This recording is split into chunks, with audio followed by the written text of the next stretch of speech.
ओम नमः शिवाय। हर हर महादेव शंभू। जय हिंद मित्रों, आप सबको। क्या आप जानते हैं कि जो ये तारीख है 23 मार्च, इसका एक बहुत ही बड़ा योगदान है स्वतंत्रता स्वराज के प्राप्त होने में। कहीं ना कहीं ये जो तारीख है, जो इतिहास के पन्नों में दर्ज है, इसका एक बहुत बड़ा एक आदर्श है उन स्वतंत्रता सेनानियों के लिए जो उसके बाद में फिर स्वराज की मूवमेंट के साथ जुड़े थे। क्या हुआ था 23 मार्च 1931 को? और जो देशभक्ति की बातें करते हैं, कहीं ना कहीं बलिदान की बातें करते हैं, और फिर जब असली में समय आता है बलिदान देने का, तो कई बार बहुत सारे लोग ऐसे देखे जाते हैं कि वो फटाफट मुकर जाते हैं। लेकिन हिंद के ऐसे भी शेर हुए जिन्होंने भारतीय ध्वज के लिए अपना सब कुछ कुर्बान किया, अपनी आइडेंटिटी, अपना कहीं ना कहीं एक धर्म का स्वरूप, और कहीं ना कहीं अपना पूरा जीवन ही जिन्होंने देश के लिए समर्पित कर दिया, बिना किसी इस बात के दो राय रखते हुए कि हम इस धर्म के हैं, हम उस धर्म के हैं। और आजकल तो लोग इतने ज़्यादा समझदार हो गए हैं कि झंडों के ऊपर ही लड़ रहे हैं। ये प्रदेश का झंडा, वो प्रदेश का झंडा, ये इसको मानता है, ये उसको मानता है, और कहीं ना कहीं ये चीज़ें तोड़ने का काम करती हैं, जोड़ने का नहीं।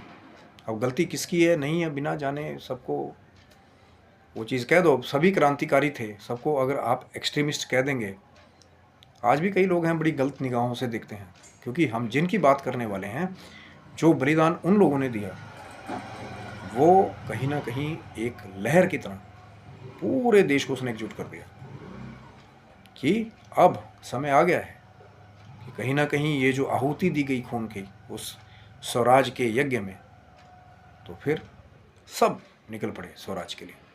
तो बात कर रहे हैं आज उन 3 अमर बलिदानियों की जिनकी आज शहीदी तारीख है, शहीदी दिवस।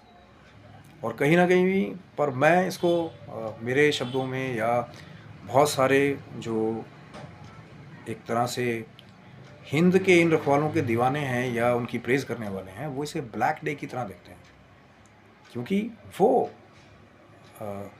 एक देशभक्त जिसने अपना सब कुछ कुर्बान कर दिया, जब उसकी करवाने की दिवस आए तो फिर वो ब्लैक डे ही तो हुआ ना, जिसने देश के लिए इतना कुछ किया और उसको पूरा देश मिलकर भी ना बचा पाए, तो वो ब्लैक डे के जैसा ही है। लेकिन कहीं ना कहीं इतिहास के पन्नों में भगत सिंह, राजगुरु, सुखदेव, इन तीनों का नाम ही अमर है। और 1931 ईस्वी को जो है, इसी तारीख को 23 मार्च को तीनों को ही लाहौर जेल में फांसी दे दी गई थी, क्योंकि कहीं ना कहीं वो बहुत सारे काम जो बड़े बड़े पुराने क्रांतिकारी नहीं कर पा रहे थे, वो एकदम से ही सुखदेव, राजगुरु, भगत सिंह ने उसको ट्रैक पे ला दिया था। उस समय सबका योगदान तो है, मैं वो नहीं कर रहा, लेकिन कोई जल्दी ही उस चीज़ को सही मार्ग पे ले आए या वो लहर को शुरू कर दे, वो काम इन तीनों ने किया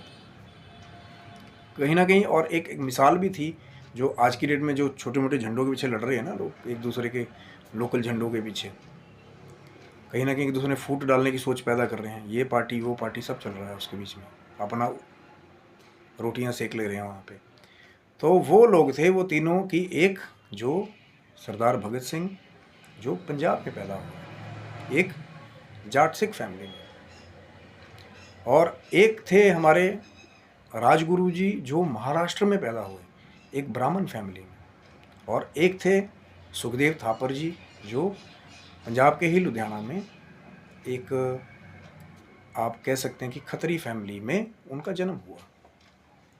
और तीनों ही एक ही साथ लड़े अंत तक, जो है तीनों ने जो यात्रा थी उनकी ज़िंदगी की, लाहौर जेल तक तीनों ने साथ ही की। लेकिन लोग लगे हुए हैं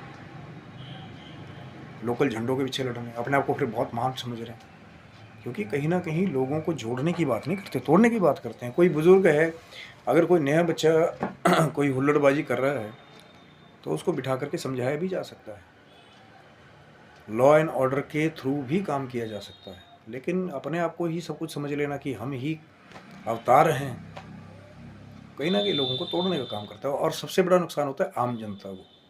जो लोग तो बड़ी बड़ी जेड सिक्योरिटी में बैठे हैं या जो सिक्योर हैं, कहीं ना कहीं उनके पास फोर्सेस हैं, लेकिन वो आम आदमी जिसके पास वो जेड सिक्योरिटी नहीं है, वो बड़ी बड़ी आर्म फोर्सेस नहीं है, वो तंग होते हैं। उनको कई बार जो है गलत कैजुअलिटीज़ जो है वो देनी पड़ती हैं, कई बार बहुत गलत चीज़ें उनको देखनी पड़ती हैं जो आम आदमी है। तो वही तो बात है ना कि तीनों एक पंजाब सिख फैमिली में पैदा हुआ, जाट सिख फैमिली में, एक महाराष्ट्रन ब्राह्मण फैमिली में पैदा हुआ, एक खत्री फैमिली में पैदा हुआ, लेकिन फिर भी तीनों साथ तक लड़े अंत तक। क्योंकि कहीं ना कहीं शुरुआत वहाँ से हुई थी जब भगत सिंह की फैमिली में ही, कहते हैं, उनके पिता किशन सिंह जी और चाचा अजीत सिंह जी जो है पहले ही जेल जा चुके थे अपने देश के लिए, स्वतंत्रता के लिए। कहीं ना कहीं लड़ाई जो है वो आदर्श भगत सिंह को उनके घर से ही मिल गया था। और कहीं ना कहीं जलियांवाला बाग ने भी जो हत्याकांड हुआ था, एक भगत सिंह की सोच पे बड़ा गहरा असर डाला था। और उसके बाद फिर और भी मेन, जब लाला लाजपत राय जी की हत्या हुई थी, लाठियों के उस समूह में लाठी मार करके हत्या उनकी हुई थी, तो भगत सिंह ने और ठान ली थी कि अब तो अंग्रेज़ सरकार की ईंट से ईंट बजा देनी है मैंने। और फिर सबको इकट्ठा किया गया कभी, और ऐसे ऐसे बड़े मुश्किल दौर में क्रांतिकारी एक स्टेट से दूसरी स्टेट सबको जोड़ते थे, मिलते थे कि मिल के लड़ेंगे इस स्वतंत्रता के लिए। और कहते हैं कि फिर वो दिन आया जब स्कॉट को मारने का प्लानिंग इन तीनों ने की, लेकिन सैंडर्स मारा गया।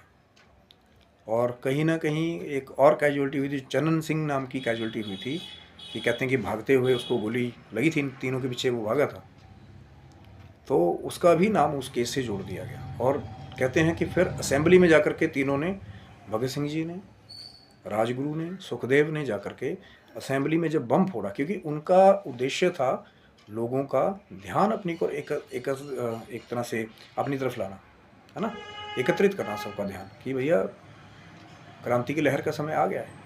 लेकिन कहीं ना कहीं इतना उन लोगों के अंदर जज्बा था कि कहीं ना कहीं उनको ये भी पता था कि ये जो खून की ये जो कुर्बानी है, ये जो बलिदान है, इसके बगैर जो ये जो स्वतंत्रता का जो ध्वज है वो नहीं लहराया जा सकेगा। और क्योंकि वो भी भाग सकते थे, असेंबली में बम फेंकते भाग जाते, लेकिन कहीं ना कहीं उनको एज ए जो क्रांतिकारी थे उनको भी ये संदेश देना था कि भैया अभी भी कुर्बानी के बगैर वो चीज़ प्राप्त नहीं होगी। और कहते हैं बम फेंकने के बाद तीनों वहीं रहे, उनको अरेस्ट कर लिया गया, श्री भगत सिंह जी को, श्री राजगुरु को, श्री सुखदेव जी को।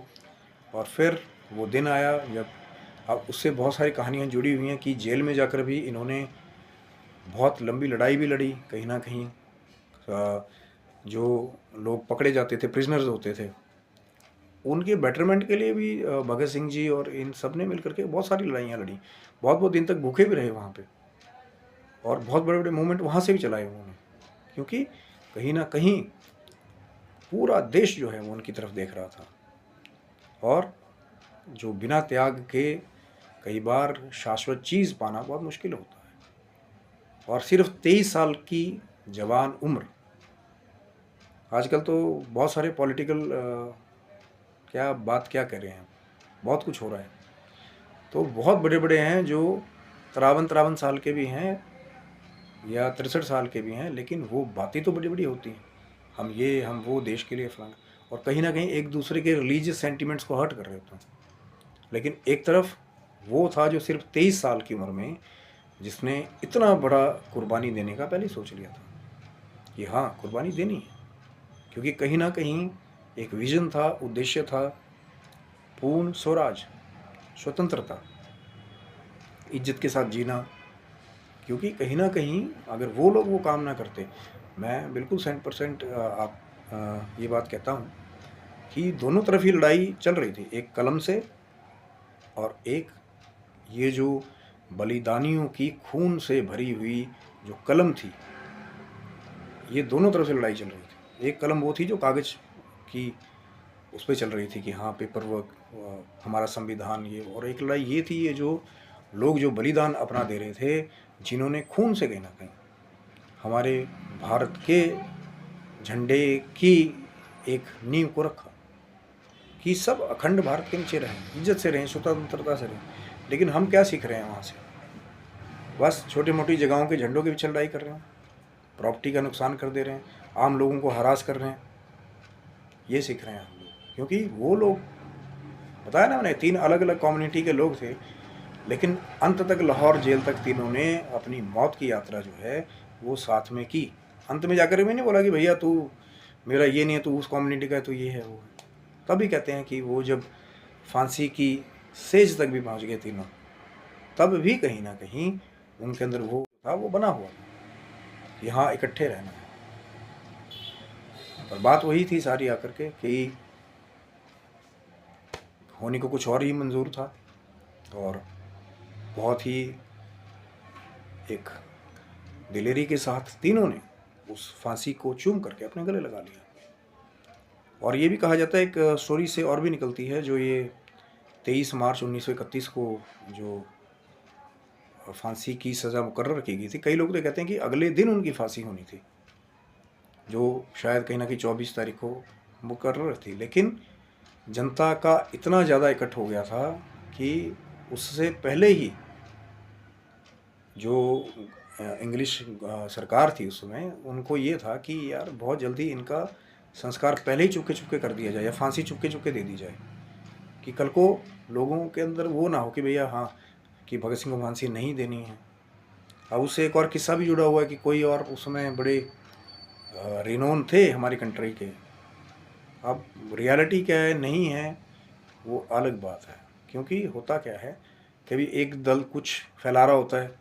आजकल तो यूट्यूब का ज़माना है, लेकिन ज़रूरी नहीं है कि सब कुछ जो इंटरनेट पे दिखाया जाए वो रियल ही हो, है ना। रियलिटी कोई नहीं जानता। अब किसी ने कोई डॉक्यूमेंट्री अगर बनाई है तो ज़रूरी नहीं है कि उसमें सब कुछ ही सच हो या तथ्यों को सही से दिखाया जाए। हो सकता है उसको मोल्ड करके दिखाया गया हो।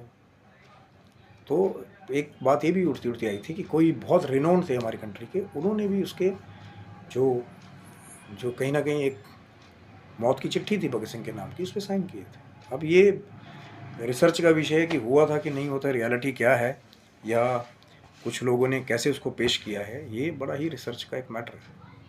सही नहीं गलत, ये वो क्या हुआ था नहीं हुआ था, किसने किया था नहीं किया था, वो एक बड़ी लंबी चर्चा का विषय है, वेरी कॉन्फिडेंशियल। लेकिन कहीं ना कहीं वो तारीख मुकर्रर हुई जब लगा अंग्रेज़ सरकार को कि भैया बहुत जल्दी जो है हमारे को इनको फांसी देनी पड़ेगी।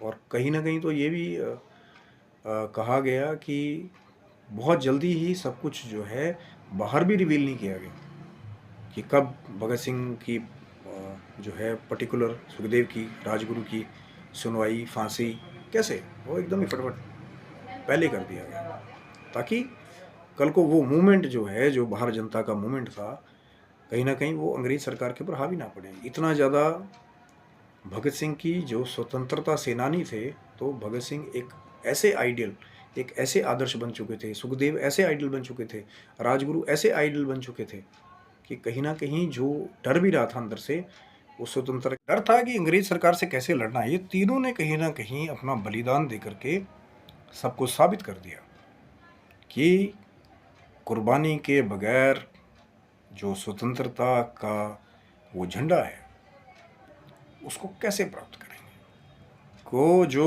पूरे देश का ध्यान जब इन तीनों की तरफ गया, तो कुर्बानी के बाद जो लहर थी आज़ादी की, स्वतंत्रता की, कहीं ना कहीं भगत सिंह, सुखदेव, राजगुरु की वो कुर्बानी आगे चल करके उसने बहुत बड़ा रोल प्ले किया। और इसमें एक का सहयोग नहीं था। हमारे स्वतंत्रता सेनानी तो कई ऐसे भी हुए जिनका नाम ही कहीं नहीं आता, जिन्होंने बहुत बड़ा बलिदान दिया कहीं ना कहीं हर एक चीज़ के लिए। लेकिन आज दुखद चीज़ यही है कि उन लोगों की वो जो सोच थी, जो देखना चाहते थे पूरे देश को अखंड, तो कई लगे हुए हैं वहाँ पर कम्युनिटी वाइज एक दूसरे को डिवाइड करने, ये हम ये पार्टी वो पार्टी, और एक ही भारत के अंदर बहुत सारे भारत उन लोगों ने बना दिए। क्योंकि एक ध्वज के लिए, एक झंडे के लिए, जो ये 3 महाबलिदानी थे, जिन्होंने लाहौर की उस जेल में फांसी को हंसते-हंसते चूम लिया कि देश एकजुट रहे। कल को जो हमारी कौम आए, उनको जो है आज़ादी मिले, उनको स्वतंत्रता मिले। इंकलाब जिंदाबाद का नारा इसलिए वहाँ से दिया गया था। लेकिन कहीं न कहीं जो हमारे सो कॉल्ड अपने आप को जो बहुत महान जो लोग उन आदर्शों पे चलने वाले बताते हैं, लेकिन वो कहीं न कहीं उन आदर्शों को जो है, जो फॉलो करने वाले भी होंगे, उनके लिए भी एक डिस्ट्रेस पैदा कर दे रहे हैं। क्योंकि अगर वो भी देख रहे होंगे तो ज़रूर उनको समझना चाहिए कि हमें जोड़ने की बातें ज़्यादा करनी चाहिए। हाँ, कोई अगर जवान है, कोई गलत कर रहा है, आप उसको बिठाओगे, उसको समझाओगे कि बेटा ये काम गलत है। नहीं मानते हैं, लॉ एंड ऑर्डर भी है और बड़े-बड़े लोग भी हैं। अगर सब मिल जाएँ, उसको प्रॉपर तरीके से उनको आप चैनलाइज़ करें, जो आपका चाहे फोर्सेस है, सिक्योरिटी फोर्सेस है, ये सब कुछ है, सब कुछ पॉसिबल है। लेकिन 2 मिनट नूडल्स की तरह हर एक जगह सब कुछ नहीं होता। भगत सिंह, सुखदेव, राजगुरु ने एक बहुत लंबी लड़ाई से जो है लड़ी थी। कहीं न कहीं वो बचपन से ही वो आदर्श उनके अंदर स्थापित हो गए थे। लेकिन आजकल क्या देख रहे हैं कि अब बस अपने मतलब को निकालने के लिए आप चंद सेकंड में कोई ऐसा काम कर देते हैं, जहाँ भारत की वो अखंडता को कहीं न कहीं एक धक्का लगता है। तो बहुत दुःख होता है कई बार देख कर के कि कई लोग जो है सो कॉल्ड अपनी किसी पार्टी लिंकिंग में चले गए, ये कर दिया, वो कर दिया, फिर लगे कोई ना कोई इशू रेज़ ऐसा करने, जिससे जो नए आने वाले यंगस्टर है, कहीं न कहीं उनके बीच में एक डिस्ट्रेस होता है ना? कि हम ये स्टेट के हैं, हम वो स्टेट के हैं। लेकिन वो जो कंसेप्ट है कहीं न कहीं कि हम पहले इंडियन हैं या हम पहले इंसान हैं, मानव हैं, वो कहीं न कहीं वो विज़न जो है जिसके लिए उन लोगों ने कुर्बानियाँ दी, उस चीज़ को ख़राब करते हैं कई लोग आज कर आकर के। और एक ही जगह से नहीं है, मैं कह रहा हूँ। ज़रा-सा जहाँ पर देखिए कि अगर दोनों ही पार्टियाँ, कई बार ऐसा होता है कि सुनने को तैयार ही ना हो, तो फिर उसका लाभ नहीं उठाते वो लोग कि यार बैठो, कोई हाँ, कोई गलत कर रहा है, दोनों मिल करके आओ। कुछ शरारती तत्व हैं, आओ हम लोग जेन्युइन जो है लोग मिलेंगे और ये जो शरारती तत्व है उनको ढूंढ कर, चाहे मेरे घर में हो चाहे आपके घर में हो, मिल करके इनका सफाया करेंगे। क्योंकि चंद ही शरारती तत्व होते हैं, लेकिन चंद लोगों की वजह से पूरी कम्युनिटी को गाली दे देना, पूरी देश को गाली दे देना, वो सही नहीं है। क्योंकि जिन्होंने बलिदान दिया 1931 को, 23 मार्च को फांसी को चूम करके, कहीं ना कहीं वो इसी विजन के साथ गए कि हमारे बलिदान के बाद भारत का जो झंडा है वो ऊंचा रहेगा, कहीं ना कहीं वो अखंडता रहेगी, कहीं ना कहीं वो जुड़ाव रहेगा सब में। लेकिन कहीं ना कहीं वो चीज़ें, और लोग उस चीज़ को पढ़ना भी नहीं चाहते हैं। तभी तो कोशिश है ना थोड़ा बहुत उनके बारे में भी, जो जिन्होंने बलिदान दिया है हमारे देश के लिए, हमारे ध्वज के लिए, उनके बारे में ज़रूर बात होनी चाहिए। क्योंकि उन्होंने वो ऐसा बलिदान दे दिया कि कोई ना कोई कितना कह ले कि वो एक्सट्रीमिस्ट थे, वो ये थे, वो अलगाववादी थे, गरम दल, लेकिन कहीं ना कहीं सबका अपना अपना रोल है। मैंने कहा ना कि जंग में तलवार और जो कलम की लड़ाई है, जो शुरू से कहीं ना कहीं बुराई के खिलाफ रही है। हमारे भारतवर्ष में बहुत सारे वीर योद्धा हुए, स्वतंत्रता सेनानी हुए, कई ऐसे भी हैं जिनका तो नाम ही नहीं आता कहीं पे, लेकिन उनको जो बलिदान प्यारा था, उनको ये नहीं प्यारा था कि हमें लाइमलाइट मिले, वो हमारे बारे में जाने। और जो भगत सिंह, राजगुरु, सुखदेव ने किया, वो यही चाहते थे कि पूरे देश का ध्यान कुर्बानियों की तरफ और बलिदान की तरफ भी कहीं ना कहीं उनका डर दूर हो जाए कि देश की इस लड़ाई में अगर उनको कुर्बान होना भी पड़ा, क्योंकि होता है ना कि एक को देख करके दूसरे को बल मिल जाता है कि यार ये भी तो कुर्बान हुए, जवान चले गए 23 साल के। लेकिन यहाँ देख रहे हैं 53 साल के सो कॉल्ड जो है दूसरे महानुभाव लोग हैं, वो झंडों के भी चल रहे हैं, लेकिन उसका उद्देश्य कुछ नहीं है। कहीं ना कहीं वो जो सपना वो लोग छोड़ गए थे, आज हम उसको धूमिल कर रहे हैं। सोचिए, विचार कीजिए। बहुत सारे अगर रास्ता निकालना चाहें आप, तो हर एक चीज़ का रास्ता सूझबूझ से निकल जाता है। लेकिन अब ठान ही लिए हो कि भैया हमने तो ये करना है, वो करना है, पुट्ठी सीधी हरकतें करनी है, लोगों को भटकाना है, लोगों में डिवाइड एंड रूल का वही चीज़ डालनी है बार बार, तो फिर क्या कर सकते हैं? फिर तो बड़ा हम लोग प्रयास ही कर सकते हैं कि जो अच्छे लोग हैं वो इन चीज़ों से बचें, क्योंकि जो अमर बलिदान दिए गए हमारे क्रांतिकारियों के द्वारा, स्वतंत्रता सेनानियों के द्वारा, वो उस भारत के ध्वज को एकत्र करने के लिए उन्होंने दिए। उन्होंने नहीं कहा कि ये पंजाब की स्टेट से है या महाराष्ट्र से है, वो बंगाल से है या कोई कहाँ से है, कोई कहाँ से है। सब ने एक छत्र होकर जुट गए कि भैया एक जो भारत का जो ध्वज है उसके लिए कुर्बानी देनी है आने वाली जनरेशन के लिए, कि उनको वो चीज़ मिले। बस इतनी सी बात थी। लेकिन उसके लिए भी लोग जो है उन कुर्बानियों को कहीं ना कहीं उनके फ़ोटो चित्र तो लगाते हैं, लेकिन उस विजन को नहीं समझते जिसके लिए उन्होंने कुर्बानियाँ दी। और फिर लड़ रहे हैं अपने डिस्ट्रिक्ट में कम्युनिटी वाइज, ये झंडा, ये उसका झंडा, उसका झंडा। सबको अपनी अपनी आदर्श मानने का अधिकार है संविधान में,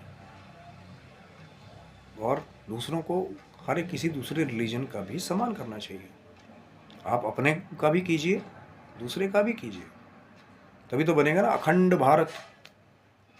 अब खाली वो नारे लगाते रहो, ये राष्ट्र, ये जिंदाबाद, वो जिंदाबाद, उसका कोई लाभ नहीं है। मिल के ताकत की तरह रहें, और जो कुछ चंद शरारती तत्व हैं उनका सफाया तभी होगा जब इंटरनली आप जुड़ करके मजबूत रहेंगे, तो कोई क्या तोड़ पाएगा आपको। तो ये था मित्रों वीडियो। उन तीनों जो हमारे अमर बलिदानी हैं उनको सलाम है कि जो अमर बलिदान उन्होंने दिया 23 मार्च 1931 ईस्वी को लाहौर की जेल में फांसी को चूम करके, तो उनको याद ज़रूर रखिए कि किस विजन के साथ उन्होंने बलिदान दिया था।